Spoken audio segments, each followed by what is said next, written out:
Hey everyone, how's it going? Thanks for tuning in here. I know there's already some people here waiting for this live stream to start, and we're rolling now. So if you can hear me and everything's working okay, let me know in the chat. I can see some people in there already. We're going to take a look at the debate that's going on right now as we speak in the Canadian Senate about the extension that we've been waiting on. It's made its way through the House of Commons finally. They passed it, and now it has to go through the Senate. All right, I'm seeing lots of people here in the chat already. We've got Neil, we've got Candace, Hayden, Ashif, Shami, Candace, Sylvie. Oh, it's awesome. Thank you guys for tuning in here. I'm going to give people a quick second here to hop in, and then we're going to dive right into it as a quick update for what's been going on. So, like I said, it's made it through the House of Commons already, and now they've passed it on to the Senate. Now, this was supposed to start being debated yesterday, and technically it did get debated yesterday. Here's what happened. They were set to start their Senate sitting at 4 p.m. yesterday. Now, there was a bunch of other things they had to do apart from debating this bill, and they didn't actually start talking about Bill C-24, which is this EI extension bill. They didn't actually start talking about this until 8:55. Now, they were set to stop at 9, so the person who's presiding over the Canadian Senate said, hey, you've only got 5 minutes. We're going to pick this up tomorrow. And now it's just started. They're starting to talk about it now. There's a little bit of a buffer here from where we are and where it is live, so we can sort of skim through if it's stuff we already know. But we're going to be listening in, seeing if they have any problems with it. There is precedent in the past for the Senate having problems with bills that have been sent to them and then sending them back to the House of Commons for further debate again, in which we'd have to go through the House of Commons process again, and then it would have to be sent to the Senate again. So we're going to find out today if maybe they may even vote it all the way through today, and then that's when you would be relatively sure that the EI extension would be happening. I've got my coffee here. I hope you guys have had a good day, and have you had your coffee if you're a coffee drinker? I definitely need it. I'm seeing tons of people in the chat. Thanks for hanging out, everybody. We're going to hop out into this the debate really quickly. We're seeing so many people. Thank you for tuning in. I hope that these videos and this channel has been helpful for you. And we don't do the live streams too often, but I love doing them because I get to interact with you, answer some questions, hang out, and just have a good time. I'm seeing lots of people in here. Thank you so much for hanging out. We've got Hugo, Hayden, Sean, Ashley, Delta, Christina, Renette. She's been here on a couple different streams. Donnie, Ashley, Latoya, Denise, awesome. Thanks for tuning in, everybody. Now let's get started. Let's see what they're saying in this debate. I got to pull it up on my screen here. So what they said yesterday. She sort of started her speech introducing this to the Senate. The only new information that we had was that it would take roughly 7 days for the Service Canada to make the required changes to the EI program on their end in order to make sure there's no interruption in benefits. So that's given them a little bit of a deadline here that they have to get it passed, and it has to receive a royal assent by a certain date in order for no lapse in benefits to actually happen. So that's the new information we got. It seems they're going to need to pass it relatively quickly for that to be the case, because again, by the end of the month is when some of these problems could start popping up. Okay, so let's throw this over here. Let me know if you guys can see this all right. You should be able to see this screen now. It's full screen. You don't need to see my tabs, and you can see me. I'm going to let you guys let me know here first before I start it, see if you can see it and see if you can hear it. Recovery sickness benefit was created to provide Canadians with the possibility of taking job protect paid sick leave when they cannot do so through their employer. All right. As so Minister Qualtrough said on January 2nd, 2021, and I quote, "The Canada Recovery Sickness Benefit was never intended to incentivize or encourage Canadians to not follow public health or international travel guidelines. As such, so I'll explain what she's talking about here. Inside of this extension for EI, there are also worked into the bill was closing the loophole that was created by the CRSB. Now that came into effect at the very same time that the CRB came into effect, and I don't know if you followed the controversy or not, but it allowed people who were taking vacations against the recommendations of the Government of Canada, they were able to take vacations, come back, quarantine for 2 weeks, but also receive this benefit just for taking a vacation, coming back and being forced to quarantine. So that's what she's talking about now. quarantine requirements under the Quarantine Act, such as healthcare workers or truck drivers who need to cross the border for work, would still be eligible to apply following their return to the country if they are unable to work due to COVID-19. In addition, persons who are returning from international travel, if their reason for travel was to receive necessary medical treatment, or if their purpose was to accompany someone who was required to receive a necessary medical treatment, are exempt from this new eligibility requirement. Okay, so I think that in her order to speech facilitate the verification is going to be just explaining all about what this bill actually is, so that the senators can all be on the same page going into their debate. Let's skim forward a little bit here, because we know what's inside of this bill. There's things for employment insurance, for that to be extended, right, up to 50 weeks now instead of the 24, 26, I believe it's at. Closing of that loophole we just talked about. Those are the main things that are inside of this bill. All right, let's flip forward. Okay, so here it seems like the debate is starting once we get to the end of her speech. So let's start it for here, and hopefully we'll get to some new information here. Colleagues, I encourage everyone to join me in supporting the passage of Bill C-24. Thank you. We're getting into the debate here. I just got to get something set up on my screen so you can see everything properly, while I can also see. Oh, okay, it's just going to refresh on me here. Of course. Let's get back to exactly where we were. All right. Past member of the 75% of the total fall across the country. All right, there we go. It's important to not forget employed Canadians who are. All right, here's where we were. Honourable Senators, I rise today as official critic to Bill C-24. She's the official critic. To amend the Employment Insurance Act, additional regular benefits, the Canada Recovery Benefits Act, restriction on eligibility, and another act in response to COVID-19. From the Senate. I will not go into much detail of the bill, since the sponsor, Senator Labucan-Benson, has explained it thoroughly. Basically, Bill C-24 felicitates the access to employment insurance by adding a temporary increase of the maximum number of weeks for which EI can and may be paid to 50 weeks for claimants whose benefit period starts during the period beginning on September 27th, 2020 and ends on September 25th, 2021. I'm pretty sure this is her camera, not my stream, that's having the problems. Hopefully you guys can see me okay. It's not so choppy in need on your of end. EI benefits.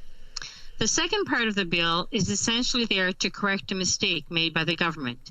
As it has been the custom for this government during the COVID pandemic, too often the benefit packages have been rushed through Parliament without proper oversight. I understand the need for urgency in certain situations, and our caucus understands that as well when we collaborate to ensure swift passage to get to the help to those in need as quickly as possible. For the bill currently in front of us, I feel it was different, since it was rushed during the fall following a prorogation of the Parliament. It's mind-boggling how the government did not prorogue once during their first mandate, but during a pandemic, they saw it as a good time to prorogue for a month. If my honourable colleagues recall, Bill C-4 was introduced in the House of Commons on September 29th.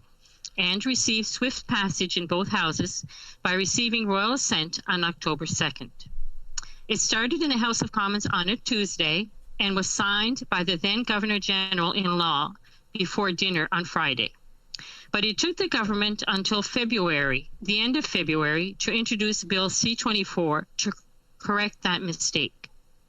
Furthermore, second reading only happened over a month after, on March 8th, 2021. It's disappointing that the government waited months before fixing their loophole in the Canada Recovery Sickness Benefit and to provide extra benefits through the EI. Seeing them drag their feet on issues that are essential for Canadians in a time of socio-economic crisis. This is very similar to the other conservative issues they were having in the House of Commons. The issue with these loopholes being fixed and who is eligible for which benefit, how to apply, how long, etc., is that it sends mixed messages to Canadians in need. Allow me, honourable senators, to put into context for what I've experienced in my office, and I assume other offices as well.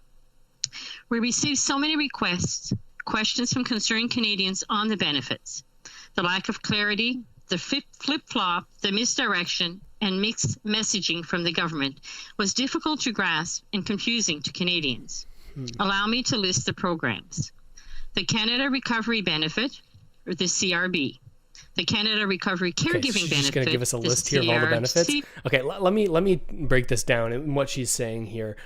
So she's the official critic of the bill from the conservative side of the Senate. So it seems that she's bringing these issues that the conservative government brought through the House of Commons originally when this bill was being debated. Now they're saying that, hey, this is what the conservatives said in the House of Commons. We recognize that this bill needs to be passed, but they're taking major issue with the way it's done and with the way that the Liberals have sort of framed the discussion around it, right? They're saying that, hey, back when we introduced the bill to bring the CRB into existence, that was right after the government had paused for an extended amount of time. Now, conservatives believe that the Liberals closed off the House of Commons or prorogued it, right? They paused what was actually happening in the House of Commons, largely in their eyes due to the mounting pressure because of the We Charity scandal. We're not going to sort of speculate on why the government actually prorogued, whether it was because of that or was it a legitimate reason to prorogue or to pause Parliament.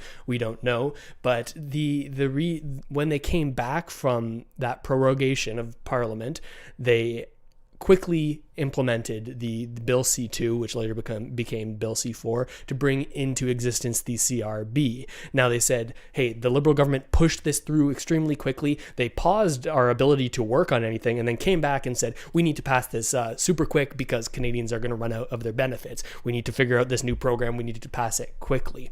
Now they did so. Everybody worked together and got that passed extremely quickly.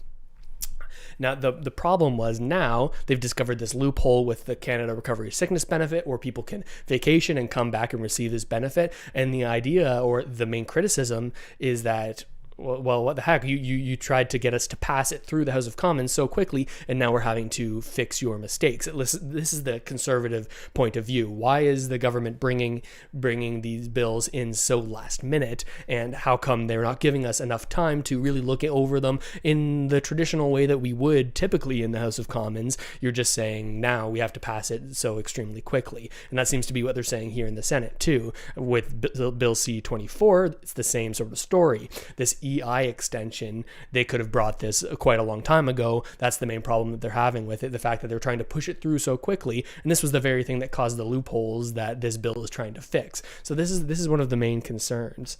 Yeah, that's what's going on here. Let's flip back to it. I'm going to try to get to any new information. She was just listing the benefits that we've received in the past here in Canada. Let me skip forward a bit. On the table for their families has been greatly hindered by COVID-19. Moreover, oh yeah, and I see in the chat, if you haven't already done so, hit the like button and comment, tell me where you're from, let me know in the chat. It's great to get this video out to more people, gets the stream out to more people who could want to watch it. So you interacting in any way you can helps push this out, especially hitting the like button, because people will recognize, hey, this is a good stream to tune into. We're getting some information here. To the labor force survey from January 2020, and I quote, "The number of long-term unemployed people who have been looking for work or who have been temporarily laid off for 27 weeks or more remained at a record high of 512,000. End of quote. That is roughly half of the unemployed force from last year who have been for work or who have been temporarily laid off over 27 weeks. Let's not forget that does not take in account the people who have seen a reduction in their income due to work shortage, less hours, or a business having to lower the salaries to make ends meet. It goes beyond the numbers. Our youth need to play a big role in our economic rebound, and the government needs to be proactive in helping them out before it's too late. An RBC study found that across every province and major city in Canada, youth aged 14 to 29 are significantly less confident when it comes to their job prospect and how prepared they are to find work. The government will need to act fast and swift to boost the economy, the confidence, and the job opportunities for our youth. As I was getting ready for my speech, the labor force survey for February was released, and it's only fair to share the new unemployment rate for that month is 8.2%, which is down from 9.4%. It's good news to see the numbers go down. But Statistic Canada offers a warning that we are not out of the woods yet. The 1.2% shift was mainly attributed to Quebec and Ontario, who reopened their economy last month in retail and restaurant services.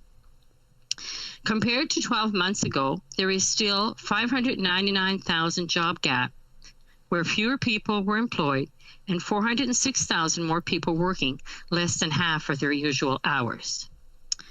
The new labor force survey for February also offered an update for youth, and I quote, "The unemployment rate for youth fell to 2.6%. Okay, so lots of employment talk here. We got the new numbers, and unemployment has dropped and employment has raised. Obviously, those two things sort of work together. They're saying that it's because of Ontario and Quebec opening up their economies, but of course, the poor numbers in the previous month were because they closed their economies, or largely in the service industry and restaurants and things like this. You saw the lockdowns in Ontario and actually a curfew imposed in Quebec. So that's interesting that they're talking about that.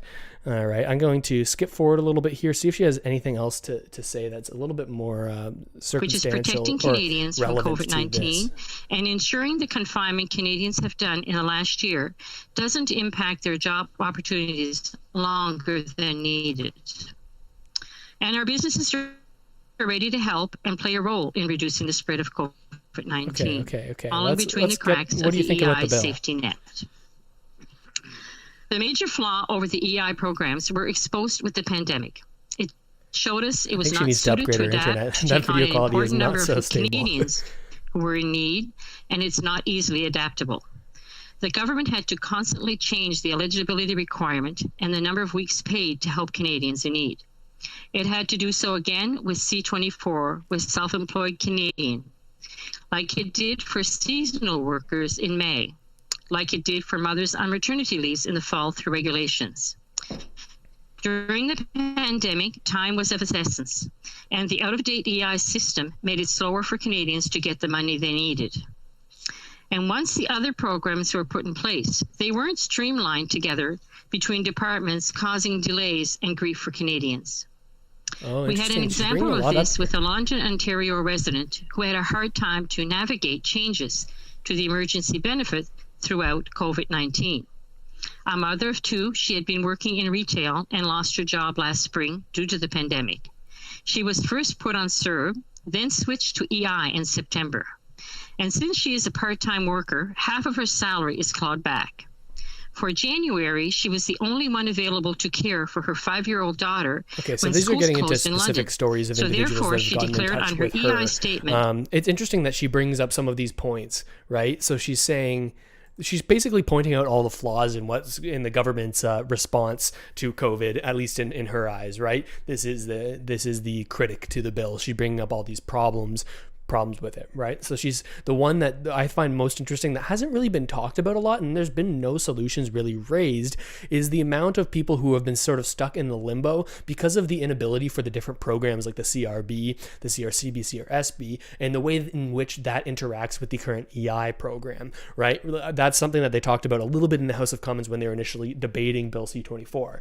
The issue that many people had was once their EI claim was finished, they were through all of their weeks, they were instructed to go to CRB, right? You have to exhaust your EI and then you can go to CRB.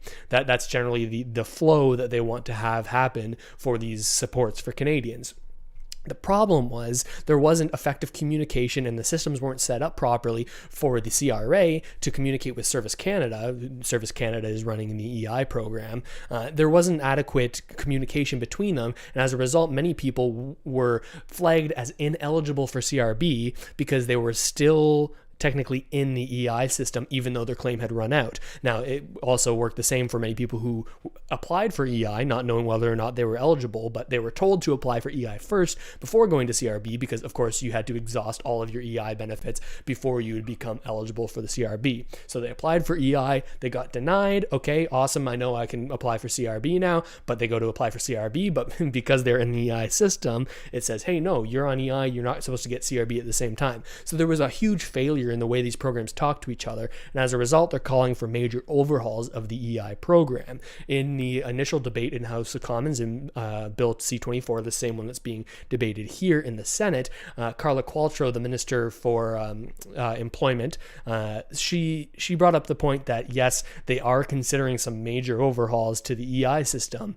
but they're not doing it now. They just want to get this small extension passed first before they try to do any sort of overhauls to the way the Canadian system works. I hope that makes sense. It's a little bit it gets a little bit complex, but I'm seeing some people in here saying scrap it and give us all UBI. It's a theory that's becoming pretty popular these days. I know that I've made a couple of videos on the channel talking about it. There's lots of pros, some cons. I sort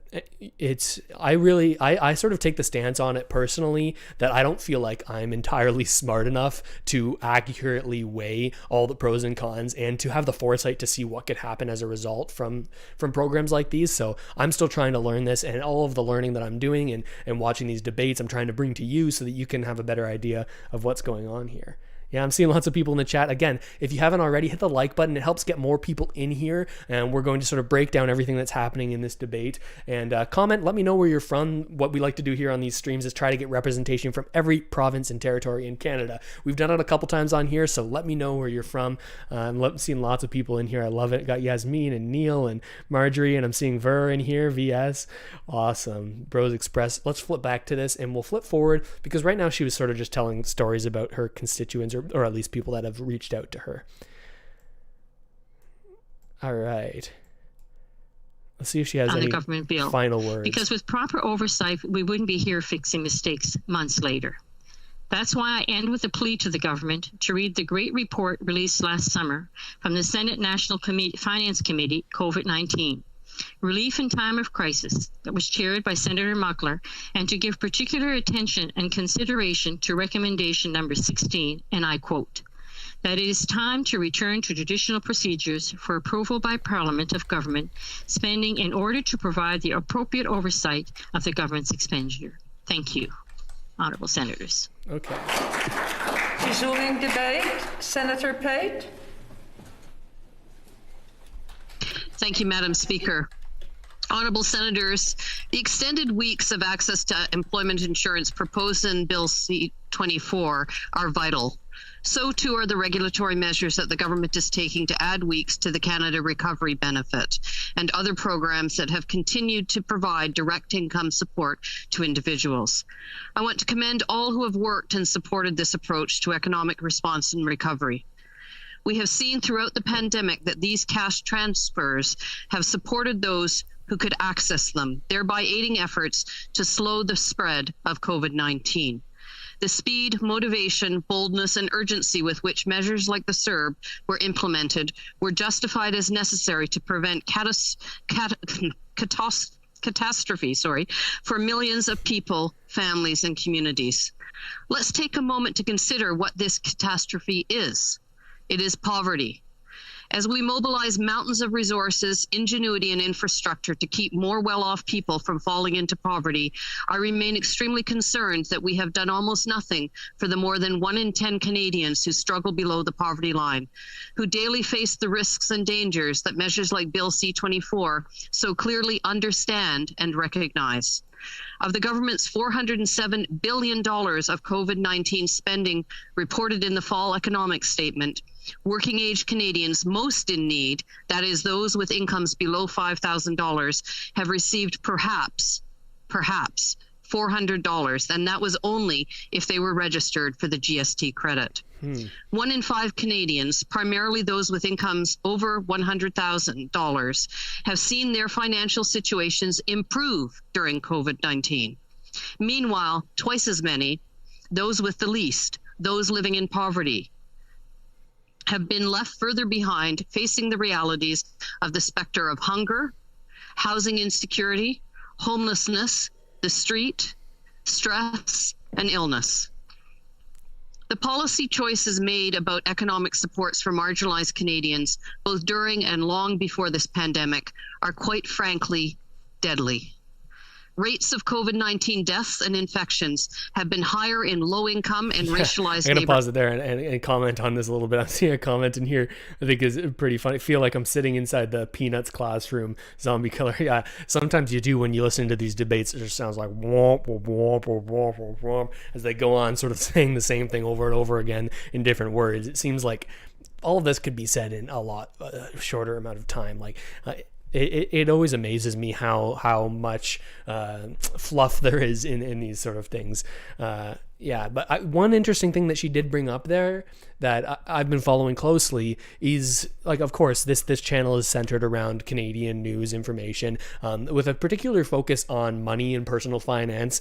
And one thing that's really changed over the course of this pandemic, or it's rather been accelerated, it was already happening a little bit before, is that, at least in my eyes and what I'm seeing, is this stretching between the haves and have-nots in the country, right? We're seeing people who were lucky enough to invest in things like stocks and real estate. These people that were able to do that and make that decision for themselves earlier, whether they were able to because they made wise choices or whether they were put into a lucky situation that allowed them to do that, we've seen those people who are holding assets, their wealth has increased, right? While people who were living paycheck to paycheck before and weren't able to take the steps that are necessary in order to start investing and to start taking advantage of these wealth building activities, we're seeing those people not have their wealth increase, and they're actually struggling more and more. So there's really been a stretch here between people who were already relatively wealthy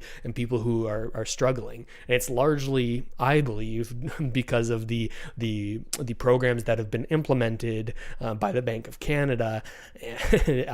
I think that because they've printed so much money, if you haven't watched the video, there's one down there called Canadian Money Printer. That's on my channel.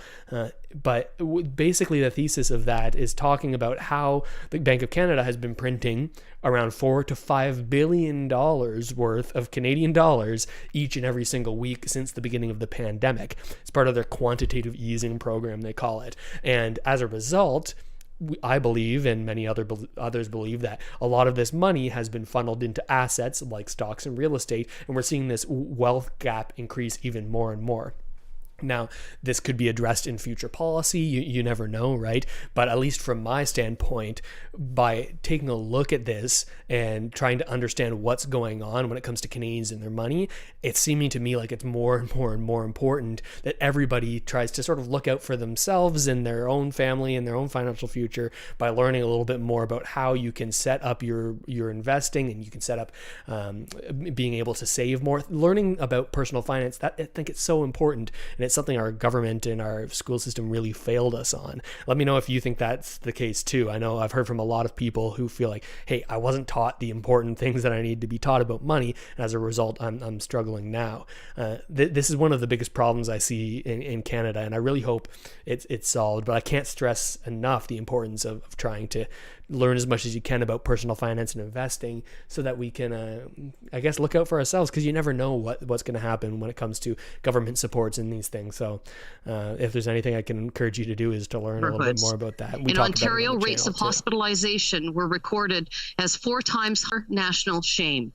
No nation can achieve true greatness if it lacks the courage and the determination to undertake the surgery necessary to remove the cancer of poverty from its body politic, end quote. A half century later, honorable colleagues, what has changed? Tonight, mere steps from the chamber here in Ottawa, some long-term care workers, mostly women, mostly racialized, and mostly newcomers to Canada, will end their grueling frontline shifts caring for some of the most at risk in this pandemic. But they won't be going home. They will sleep tonight in homeless shelters in the shadow of Parliament Hill, because in return for their essential work, they are clapped. Okay, I'll pause this again so that we can get something clear here in the chat that I'm seeing. Talking about the CRB extension. So as of right now, we believe that this will happen and that it is going to happen, right? You may have seen in one of the videos I posted recently, Carla Qualtrough coming out and saying, I can assure you that the CRB will be extended via regulation, not via legislation. These are two different things, right? She said, regulation, we're going to be able to extend the Canada Recovery Benefit with regulation. EI, however, and this is what this debate is about, that has to be extended via legislation, going through the House of Commons, going through Senate, receiving royal assent. Now, for CRB, CRSB, and CRCB, they're going to be able to change that with regulation. Now, the difference between the two is regulation, when they actually wrote the initial bill, that's Bill C2, turned into Bill C4 later on, that brought the CRB into existence, they actually worked in some clauses and some language that would allow them to sort of massage these eligibility periods and how many you could possibly have. So they don't actually have to pass anything. They don't have to debate anything. They can just make a change like that via regulation because that flexibility was written into the initial bill. Now that's for the CRB, CRSB, and CRCB. So I want to emphasize that the government has assured everyone that they're going to be able to make these changes and there won't be any interruption to the CRSB, CRB, CRCB because they're going to make them via regulation, like I said, not legislation, going through the whole House of Commons, going through the Senate, all of this complex stuff that can get so delayed and can take so long to happen. The CRB is not going to have to do that. Interestingly, though, and this could be just a problem with how quickly the CRA is able to update things, the CRA website still is using the language that this is all just proposed, right? I'll show you what I'm talking about. I've talked about it in a couple of videos, but it's so interesting that they're saying that this is pretty much a given that it is happening because they can just change it via legislation or via regulation, not legislation. But look at this. Well, I've shown you this before, but on the CRB website, this notice, the government has announced a proposed extension to the CRB, a proposed extension. I mean, if they're saying they can do it via regulation, then how come they're using this sort of language where it makes it seem like it's not certain, even though the federal ministers have given us these assurances that the extension will actually happen? Proposed extension to the CRB eligibility period limits. The change would allow eligible recipients to apply for a total of 19 periods. Oh, this is interesting. Why is this so zoomed in weird? Okay, this is going to be a little trippy for you on the stream, but I'm going to try to get this sized correctly. Playing in my OBS. That's the software I used to stream. That looks a lot better. Yeah, the change would allow eligible recipients to apply for a total of 19 periods between September 27th and September 25th. So that's the extension of 3 months. Now, the language they use here makes it seem like it's tentative, like it may not happen. And in fact, on the website, there's no information saying that it actually has taken place. But they said they'd be able to do this via regulation and make it actually happen. So that's the interesting thing. But from what I've heard from the government, from Carla Qualtrough, it seems that the CRB will be extended and that it's not something we should worry about. Now, how much you should believe that and trust in the CRA's ability to actually roll out the extension, make the changes to their website, make the changes to the application portal, that's a whole nother story. But I believe that it's going to be it's a pretty easy fix, right? You make your limit 19 instead of 13 that it was before. But I just wanted to clear that up because I was seeing some comments in there that said we don't know if the CRB is going to be extended. I think it's pretty fair to say that we do know. It would be a pretty large scandal if the CRA wasn't actually able to implement what they said they were going to via regulation. But on the other hand, legislation, that's what's required for the EI extension. And that's what we're looking at here. It's already made its way through the House of Commons, and now we're taking a look at the Senate here, right? This is the extension to EI regular benefits, allowing up to 50 weeks from the previous 24. It's a pretty large extension. We're going to flip back over here to the debate, and I'll let you know what's going on. Hopefully that clears things up a little bit as to where we stand on the CRB extension and to what we're looking at here in the EI extension. They are heralded as heroes, but they are not paid enough to afford a place to stay. How far removed from their reality is this from the skip forward a little bit so we can see full luxuries for those on social do not, unfortunately, guarantee that suitable paid work will be provided or available as a guardrail against poverty. Yet for decades, we have relied on social assistance programs that punish people and keep them stuck in poverty.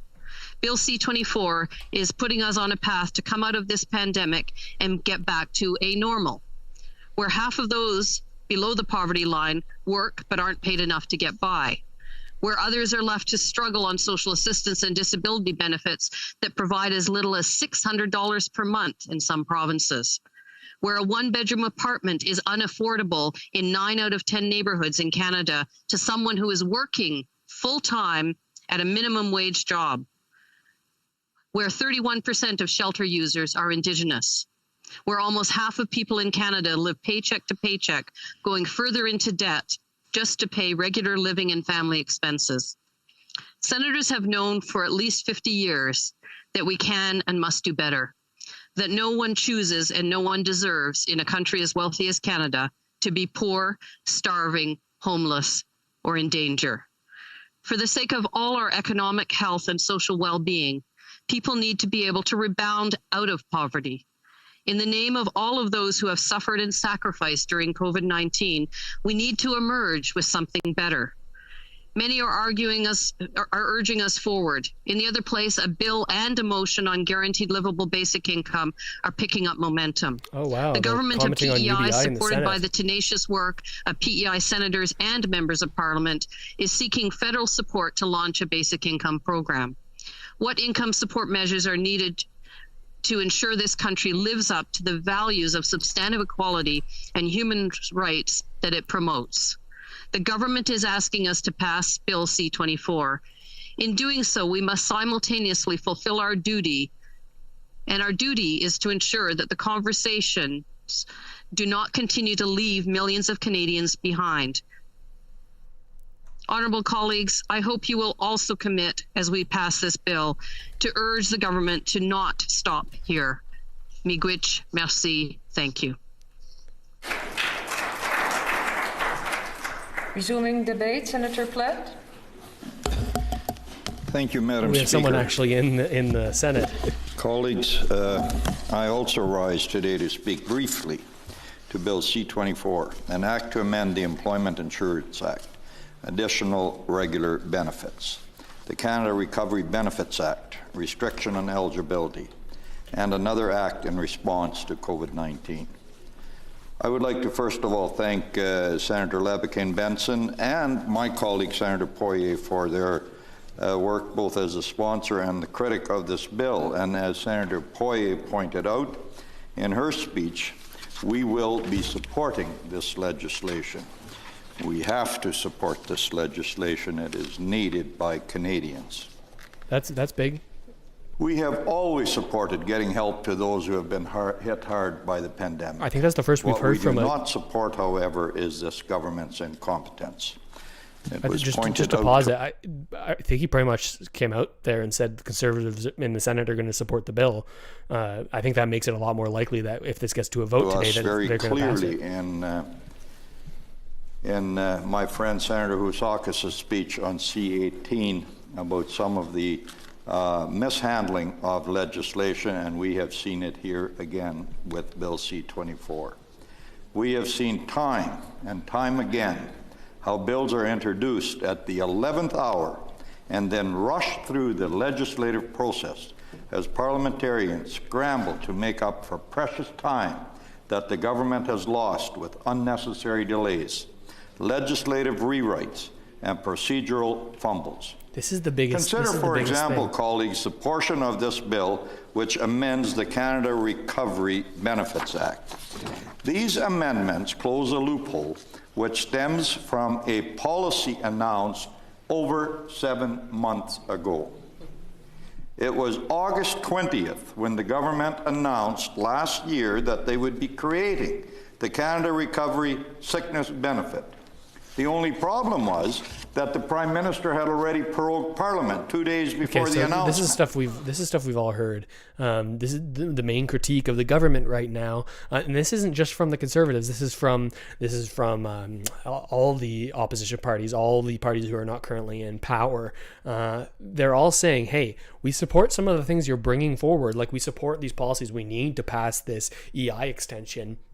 But the main concern that they're having is the way in which the Liberal government is handling bringing these bills forward in a matter that makes it essential that they get passed immediately.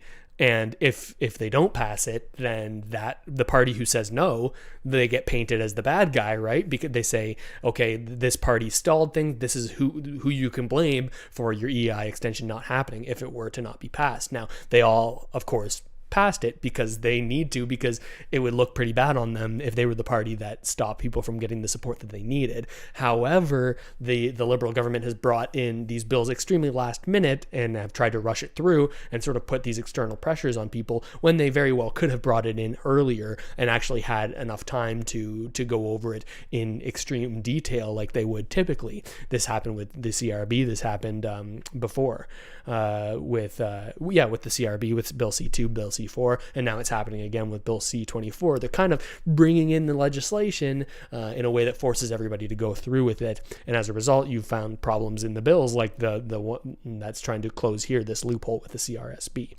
So I don't think he's saying anything new here. Let's listen. Wouldn't see second reading until 11 days later on March 8, 2021. To when Parliament was presented with a plan to fix it.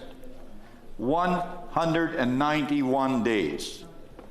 It then took only 3 sitting days for the House of Commons to pass the bill. And we plan to pass it here in this House in the same amount of time. In 3 days. Of course, the government spread those 3 sitting days over more than 2 weeks. They first talked about it yesterday. But given how poorly they manage the legislative agenda, that shouldn't surprise anyone. Vote today. They may still. Colleagues, in the midst of the greatest health and economic crisis to hit this country in over 100 years, this government has exhibited a disturbing pattern of incompetence. Okay. In the midst of a pandemic, I'm not saying he's particularly wrong, but we're looking for new information here, right? A simple 160-word bill to correct this problem, rather than choosing to wait more than 4 months to bury it in a bill of over 2,500 words, which has nothing to do with the rent subsidy. It is difficult to know whether the answer to that complement to the failed to provide much needed support to Canadians in a timely manner. Thank you, colleagues.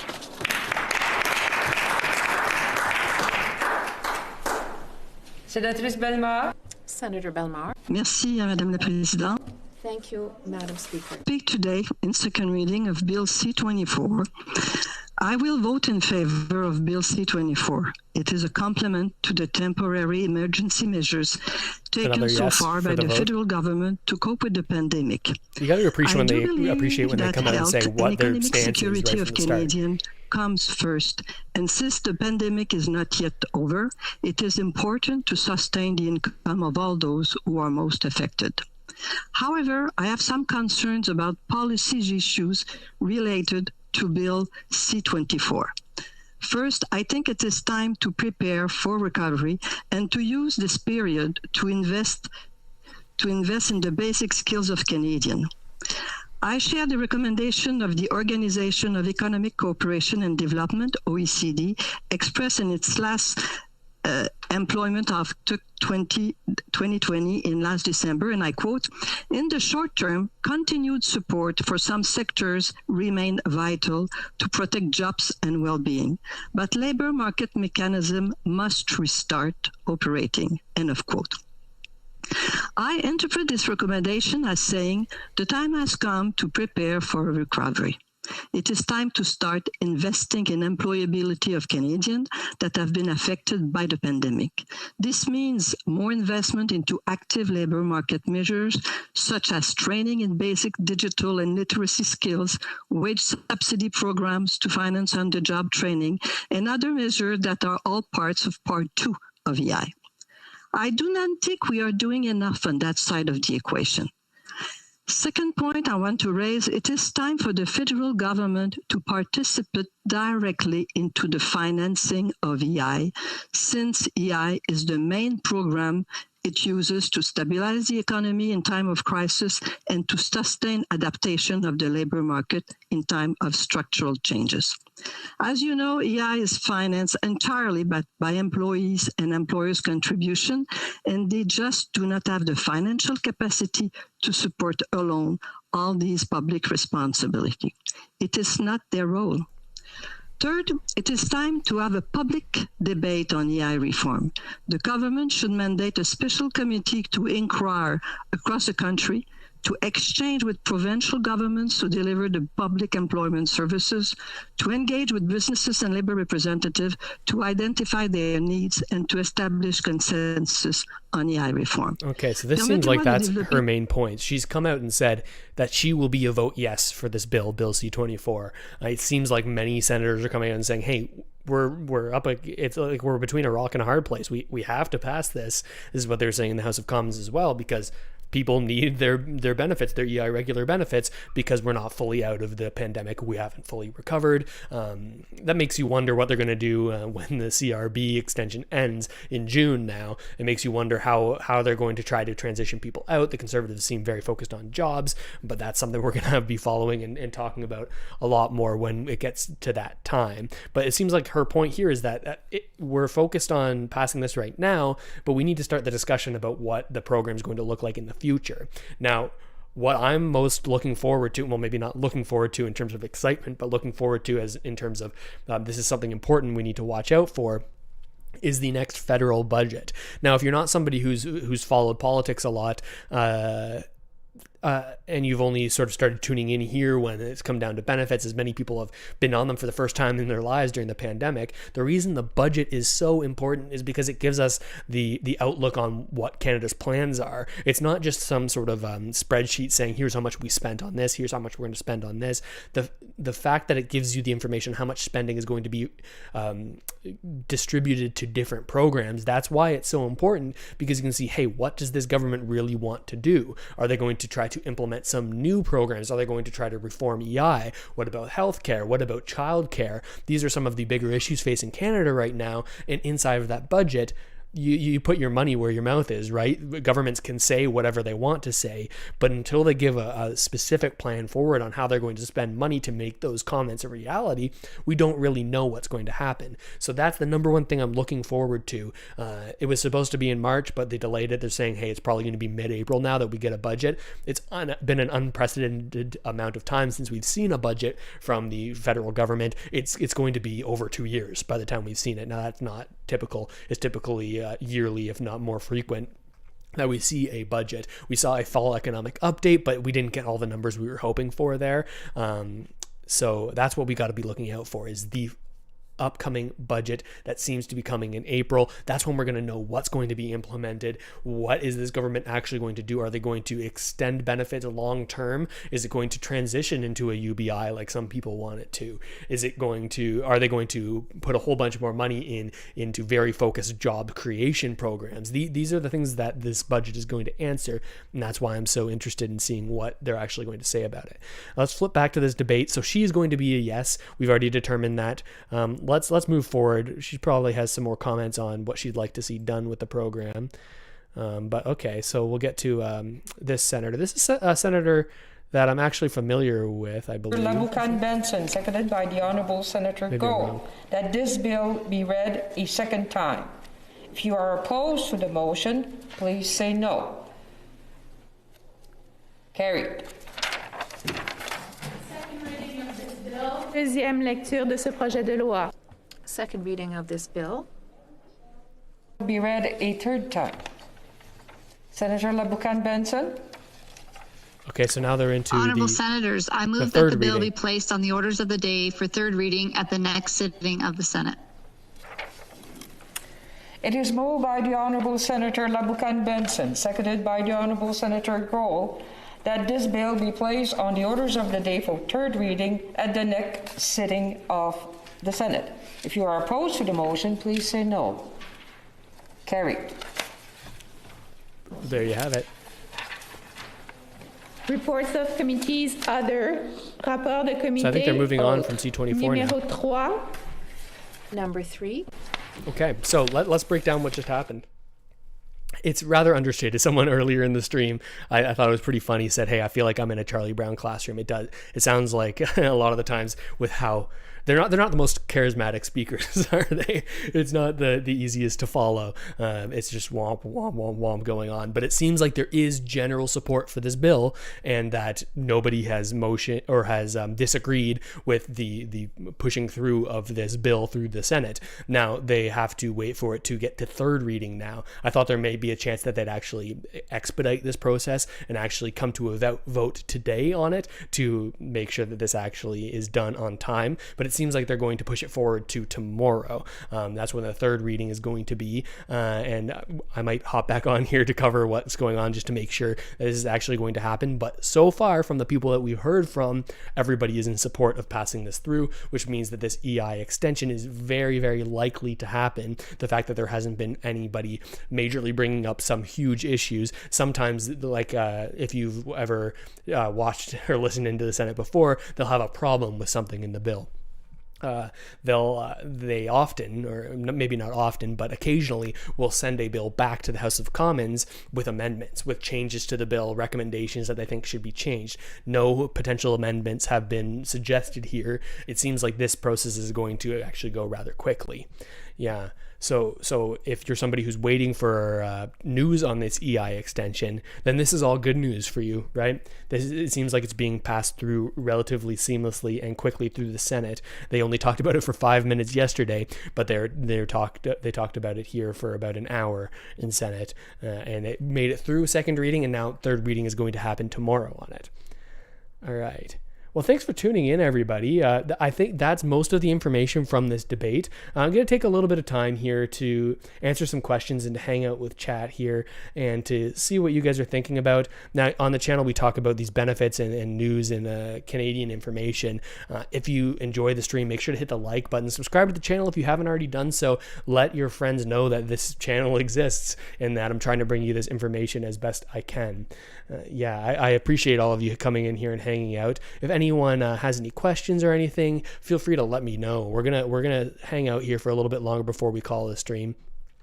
As well, let me emphasize, if you haven't already, check out the description. There's links there where you can open up your own investment accounts. There also are playlists on the channel with personal finance information, and those are videos that I'm going to be coming out with more and more in the future, all about personal finance, how you can increase your savings rate, how you can get more and more money saved to invest in the future. Like I said, and like they emphasized in this debate, it seems like those brackets between wealthy and the people who are not wealthy are just being that whole process, that stretching between those two groups is happening more and more quickly as a result of the pandemic. It was happening before, it's happening even more now. That's why I think it's so important that we take our wealth into our own hands and start learning more and more about this so that we can be, as far as we possibly can, on the side of being able to be more stable in the future.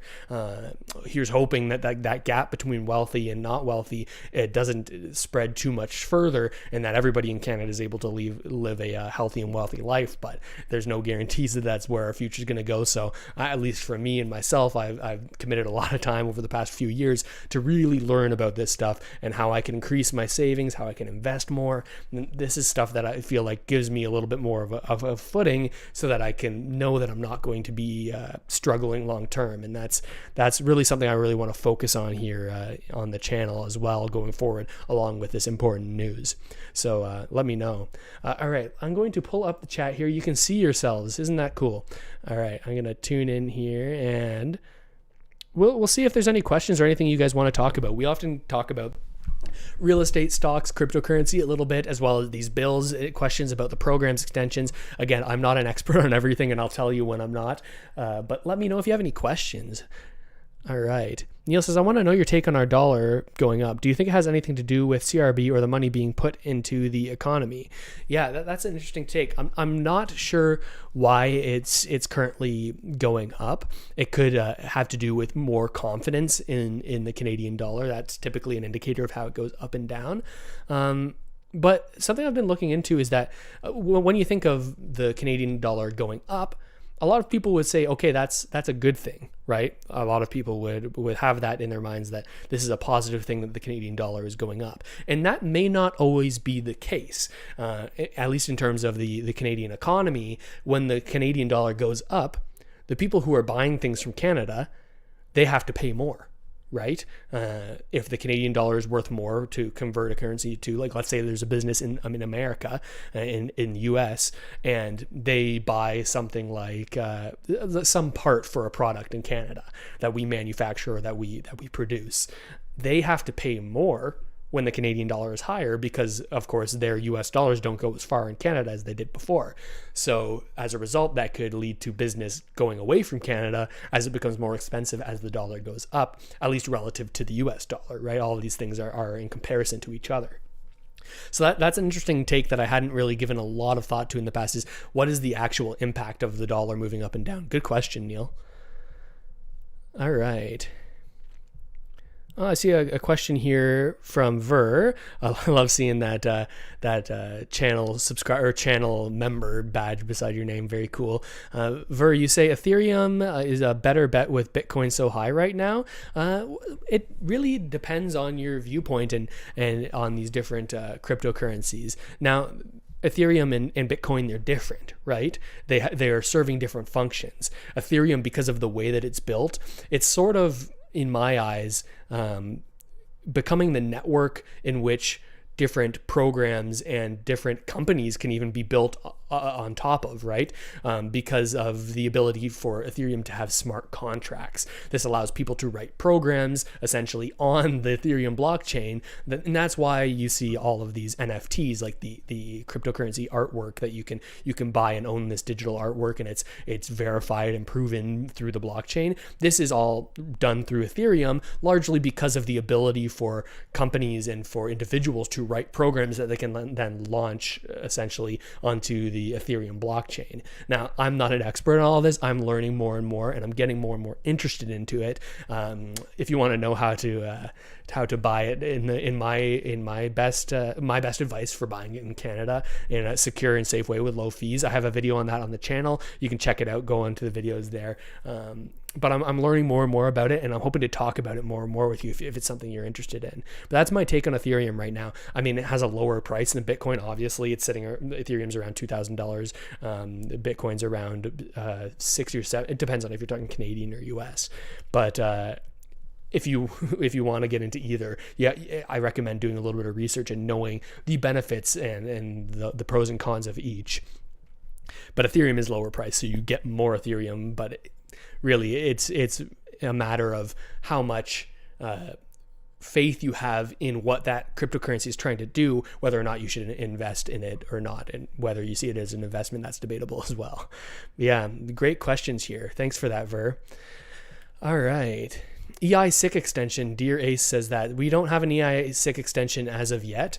For the EI-SIC extension, that's something that the NDP was pushing for extremely hard to be included in this bill. And when it went to the committee phase for Bill C-24, this EI extension, the NDP actually in the committee moved to make an amendment to try to make an amendment to the bill that would allow for an extension of EI-SIC benefits. Now, it's so interesting that the Canadian government hasn't done this, because on multiple occasions in the House of Commons, the entirety of the House of Commons has voiced their support for an extension of this program. The Liberal government themselves said that they want to extend it to something like 24, 26 weeks, up from the 15 that it is right now. The reason this is so important not just for COVID, but EI sickness benefit is what you go on, say if you find out you have cancer and you're having to go through chemotherapy, you'll get those 15 weeks of EI extension or of EI sickness benefits. But in a lot of cases, that's obviously not going to be enough, depending on how long you have to fight your sickness. And the fact that it hasn't been extended is a little bit confusing, given the vast support for it across the House of Commons. Good question. All right. Let me see here. Do you recommend buying parts of Bitcoin to invest in if you can't buy it fully? Yeah, definitely. If you've done the due diligence and you say, I want to invest in cryptocurrency, I want to invest in Bitcoin specifically, you can very easily buy portions of it. You don't need to have $60,000, $70,000 to buy a full coin. No, you can buy fractionally, and that's what most people do when they're buying, because not everyone has $50,000 to $60,000 to throw around here. Yeah, so you can definitely invest in portions of it, and I put a little bit in as I make more money, and as I have more and more that I've saved in order to invest, I'll sort of throw that in. Over time, and I'm definitely not buying a full Bitcoin every single time that I do that. All right, good question, Javon Scott. All right. Nice. That's a good allocation. Not too bad. Not too bad. When is UBI being introduced? Well, Yasmin, we don't really know when a UBI would be actually introduced. They brought forward that bill that was supposed to force the finance minister to set up these pilot programs. But as of right now, there's no actual bill that's going through the House of Commons that would actually set forth the requirement to actually implement this and to make this a reality. Now, that would be a far larger debate, and there's talk that there's growing support for this inside of the Liberal Party. I believe there's a Liberal National Convention coming up at some point, or whatever their name is for it, where they talk about these policies, and it seems like that's going to be one of the top policies that they talk about. And if there's enough support within the party, that could be something that's worked into the Liberals' platform. Again, it feels like we're leading up to an election. I know there was only an election a couple of years ago, but because we're in a minority government, an election can technically happen at any time. And it seems like all of the political parties, from what I've watched, they're sort of posturing and setting up for this sort of thing to happen soon. But that could be something that's talked about more, but it doesn't seem like it's going to be anytime soon. And whether that's a good thing or a bad thing, it remains to be seen. Lots of different views on UBI, for sure. Yeah, Zill, hi Russell. I really like how you explain everything. I understand you more. Thanks a lot. Such a big help. Keep safe. Thanks so much for watching and tuning in. I'm glad to be of help for you. All right. Are there any support for renters losing their subsidy if they take any money to survive? Many people are struggling with this. In terms of which subsidy, I wonder. The specific ones for the pandemic are mostly business rent supports. So it may be different on a province-to-province basis for you. Anthony says 181 likes out of 217 watching. High approval ratio on Russell. Thanks, Anthony. Yeah, if you haven't already, make sure to hit the like button, subscribe to the channel, hang out here with me. When you click that like button, it actually gets sent out to more and more people. So that's helpful for getting this stream out and growing the channel. I hope you guys find value in this channel. I've really enjoyed making these videos and keeping everybody up to date. And if you want to see more stuff like this, make sure to check out all the videos and to share it with your friends, because I at least believe that there's not enough Canadian content out here that takes this focus on Canada specifically. I'm going to try to get to as many questions as I can. Sorry if I miss yours. All right. Do you think we'll ever get peace of mind? I sure hope so. Should be 100% likes. Thanks. I only got 1,800 for EI. Is this normal? I believe so. It depends on your individual EI, but the 1,800 number makes me feel like that's CRB, because that's they take away $200 from the $1,000 each 2 weeks that you should get as a tax. They sort of take that away as they put it forward. All right. People are asking for longer to get their taxes done, as many are still in lockdown. Yeah, people are asking for it. Who knows if they're actually going to do it? They did it last year. Who knows if that's going to happen again? What's the minimum to buy Bitcoin and where to buy?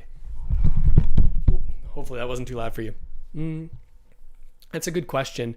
There are a couple different recommendations I have for where to buy. Actually, in the description there's a couple links for some of my recommendations. I like Newton these days, and that's what the link there is. If you click buy Bitcoin, I think is in the description. When people ask me that, I always point them there. That's a great place to do it. They make money on you by selling Bitcoin for a little bit of a higher price than it is actually going for, and buying it back from you a little bit lower. They make money on the spread. But when you do the math, it actually works out to, in many cases, being a smaller than the fees that you'd be charged at other places who charge you the flat cost for the cryptocurrency. So you can check out those links in the description to figure out there. I also have a video on it. So if you go into my channel or search Russell Matthews how to buy cryptocurrency, how to buy Bitcoin, you'll find my tutorial on how I do it and my recommendations. All right. Low income rental subsidy, no supports, and people are starting to panic. Yeah. Is this a federal program, Kat? I'm not too familiar with it, unfortunately. For the low-income rental subsidy, there certainly hasn't been many major programs federally for this kind of support. So we'll have to see. All right. If I'm laid off, can I apply for a CRB? Yeah. If you are laid off and you're not working for that entire period, then it's likely that you could. But if you may be able to be eligible for EI. So if there's any program through EI you're eligible for, you have to go there first before CRB.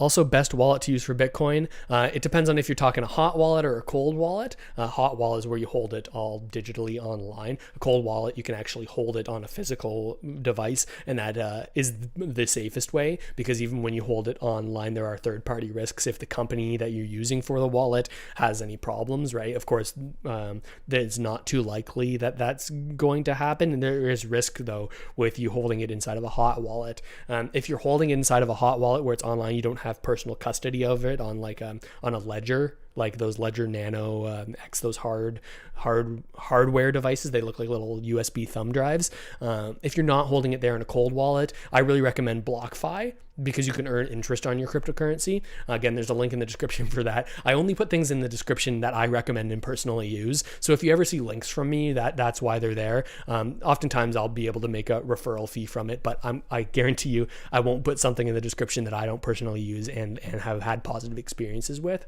So I recommend BlockFi because you can earn around 5 to 7% interest on your cryptocurrency that you're holding there. So if you're going to hold any cryptocurrency in a hot wallet, not holding it in a cold wallet offline, then you should be compensated for that by an interest rate. So I recommend BlockFi for that generally. Hey Russell, hate repeating questions, but interested in your opinion. Thanks for the info. What are your thoughts on UBI versus GMI? GMI. What could you guys fill me in? What's GMI stand for?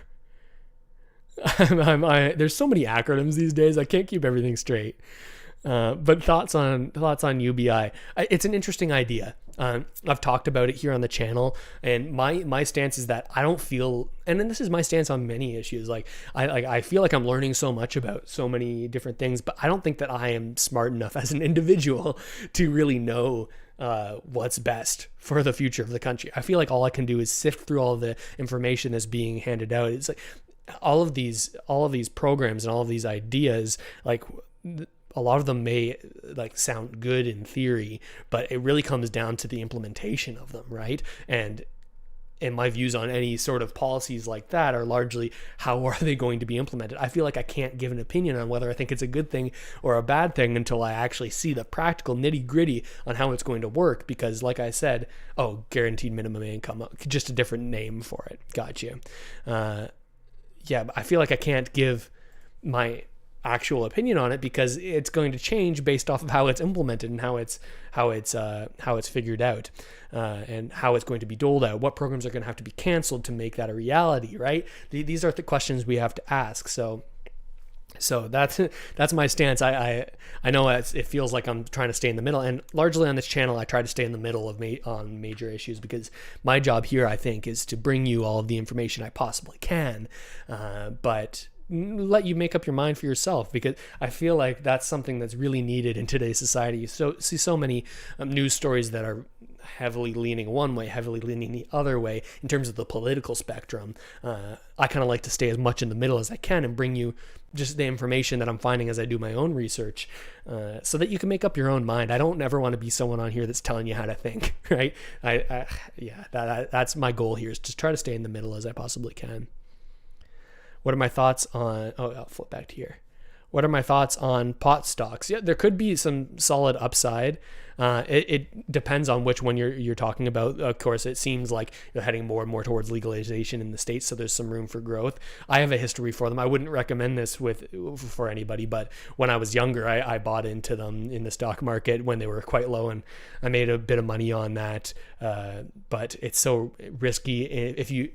When I was that young, I didn't do all the research that I should have to really understand the company before throwing money into the company, right? I think it's important that you do your fundamental analysis and actually take a look at why you think that stock individually is going to grow, and do your convictions about it warrant you to put this money into it, right? Because ultimately, if you don't do your due diligence looking into a company, and you don't have a solid thesis on why you believe in this company, then it's, I think, more speculation than investing. So it depends on the individual company, right? Because they're all run differently. I would have to take a closer look at any individual to really tell you for sure. Great question, though. Great question. All right. Hi, Russell. I got caught up in the pandemic, had to take ForServe. When I filed my taxes, I didn't get any returns, but I had to pay $500 on this ERB. I'm still wondering. Yeah, so all of the benefits are taxable. So if you made some money, and so much so that the benefits that you received plus your income made you over top of that basic personal amount, then you're probably going to have to pay a little bit in taxes, especially if you weren't paying taxes via your employer, right? Especially if you're self-employed, it's likely you're going to have to pay back, especially if you're over that basic personal amount. Again, there's a video on the channel that goes through how you can work through doing your taxes this year yourself if you have a relatively simple setup where you've only received benefits and employment income from an employer. You can probably do it yourself, but there's not a link in the description, but you can go to the channel and check it out. I have a pretty good walkthrough. It's pretty thorough, but some of the things you're going to want to look out for, the forms you're going to need to do it yourself. But yeah, it's likely here, Garfield, that you're going to have to pay in many cases. All right. Oh, that's weird. I didn't update for a little while. Yeah, thanks for tuning in, everybody. I want to take a second here and say thank you so much for hanging out and supporting the channel. We're going to hang out here for a few more minutes. I answer a couple more questions. If you haven't already, hit the like button on this stream. It helps me out, helps out growing the channel. And I love everybody here who's being so supportive and trying to build this Canadian channel. I really appreciate the help with that. So thank you, everyone, for hopping in. Make sure to comment and say hey. If you're just somebody who's been watching the videos and you haven't chatted yet in the live chat, make sure to do that. I like to see all these names. I get to know some people who are in here regularly. A lot of people just watch the videos and then they've never been here for a live stream before. I think it's pretty cool to chat with everyone here. All right, let's hop back in here to chat. How can I learn about stocks? That's a good question. I think your best place to start is YouTube. More and more these days, there's so much educational information coming out. I've made some videos about some stocks, some ETFs, some investment advice, how I sort of view things on the channel. I've made a few videos like that. I'm looking to make more. I'm thinking of coming out with sort of trying to put together a bunch of videos into some sort of thorough course that may be able to help people learn about that. But that's something that's coming in the next months or so. But let me know if that's something you'd be interested in, like some sort of package of a whole bunch of videos walking through everything to do with Canadian personal finance and investing. If that's something you'd be interested in, I can definitely make something like that. Good question, Marjorie. After applying for the caregiver, are you able to apply for CRB after that? If you're eligible for it, yeah, you are. You can actually chain the two benefits together. But you have to, of course, be eligible for everything that you're required to. All right. That's good. Christina, I already talked a little bit about approving UBI.